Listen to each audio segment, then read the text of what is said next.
নাচতে নাচতে নাকি আবার মৃত্যু হয়, এরকম ঘটনা ঘটেছে। আর আজকের ভিডিওতে আমরা সেই সম্পর্কে আলোচনা করব। যারা এখনো চ্যানেলটিকে সাবস্ক্রাইব করেননি, সাবস্ক্রাইব করে দিন, ভিডিওতে একটি লাইক করবেন, কমেন্ট করবেন এবং শেয়ার করে দেবেন। চলুন শুরু করা যাক আজকের ভিডিওটি। প্লেগের নাম তো আমরা সবাই শুনেছি, কিন্তু আপনারা কি ড্যান্সিং প্লেগের নাম শুনেছেন? নামটি শুনতে অদ্ভুত লাগলেও এটি সত্যি। এই রোগটি দেখা গিয়েছিল 1518 সালের স্ট্রাসবার্গ নামে একটি ছোট্ট শহরে। এই রোগের কারণে সেই সময় মৃত্যু হয়েছিল 400 জনেরও বেশি মানুষের। কিন্তু কিভাবে এই রোগের উদ্ভব ঘটেছিল আর কি কি ছিল এই রোগের লক্ষণ, প্রথম কার মধ্যেই বা ড্যান্সিং প্লেগের উপশম দেখা গিয়েছিল, চলুন জেনে নেওয়া যাক। 1518 সালের জুলাই মাসে স্ট্রাসবার্গে একটি রাস্তায় হঠাৎ এক মহিলার উন্মাদের মতন নাচতে শুরু করে। এই মহিলাটির নাম ছিল লেডি ট্রাফিয়া। যথারীতি এই মহিলাটির নাচ দেখে সেখানে ভিড় জমে যায় এবং দর্শকরা তার এই নাচ দেখে প্রশংসাসূচক হিসাবে হাততালি দিয়েছিলেন।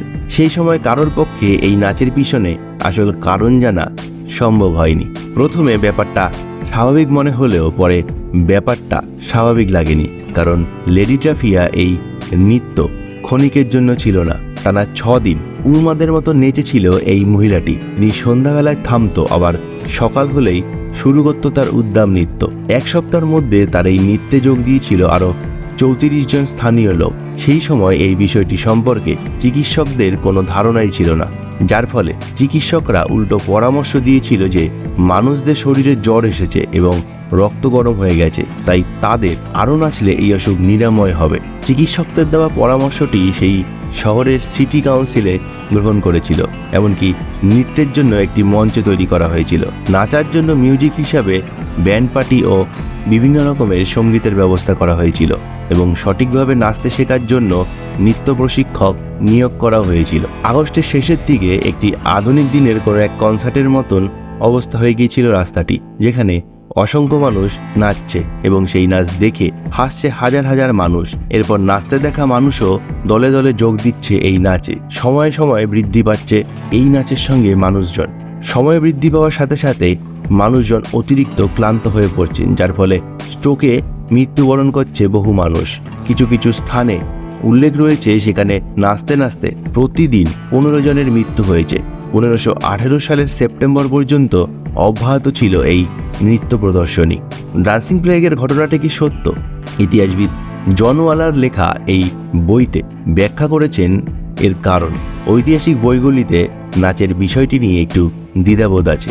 এই মানুষজনরা কেবল কাঁপছিল, তবে সেটি খিচুনি ছিল না। তারা নৃত্য করছিল ভেবে এমনভাবে তার হাত পা নাড়ছিল যে তাতে মনে হচ্ছিল তারা নাচছে।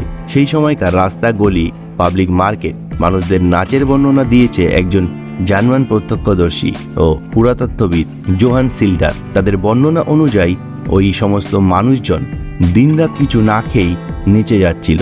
এদের মধ্যে কেউ কেউ অজ্ঞান হয়েও আবার মারা যাচ্ছিলেন। এটি যেন এক মৃত্যু নৃত্য ছিল। নাচের প্লেগ যে বাস্তবে ছিল সেটি নিয়ে কোনো সংশয় নেই। কেন এমন উন্মাদনা নৃত্যের সৃষ্টি হয়েছিল? বর্তমান দিনের বিশেষজ্ঞরা অনুমান করেন এটি একটি বিষক্রিয়া। এরগট হলো একটি ছত্রাক যা রাই এবং সংশ্লিষ্ট গাছে জন্মায়। এতে থাকে সাইকোঅর্কিড নামে এক রাসায়নিক পদার্থ, যা মারাত্মক হ্যালুসিনেশন এবং খিঁচুনির সৃষ্টি করে। ওই সময় একটি সাধারণ খাদ্য আইটেম ছিল রুটি। 1558 সালে আবির্ভূত হয় প্লেগ নৃত্য রোগটি। এরগট বিষক্রিয়ার কারণে এটি সৃষ্টি হয়েছিল। তবে জন ওয়ালার একটি বিজ্ঞান জার্নালে এই নিয়ে যুক্তি দেওয়ার পরে বাতিল করা দেওয়া হয়েছিল এই তথ্যটি। গণহিস্টেরিয়ান অনেক বিশেষজ্ঞের মতে নৃত্য প্লেগকে গণহিস্ট্রিয়ার ক্ষেত্রে যুক্তি দেন। বন্ধুরা, আজকের ভিডিওটি কেমন লাগলো কমেন্ট করে জানাবে। ভালো লাগলে লাইক, শেয়ার, সাবস্ক্রাইব করে দেবে।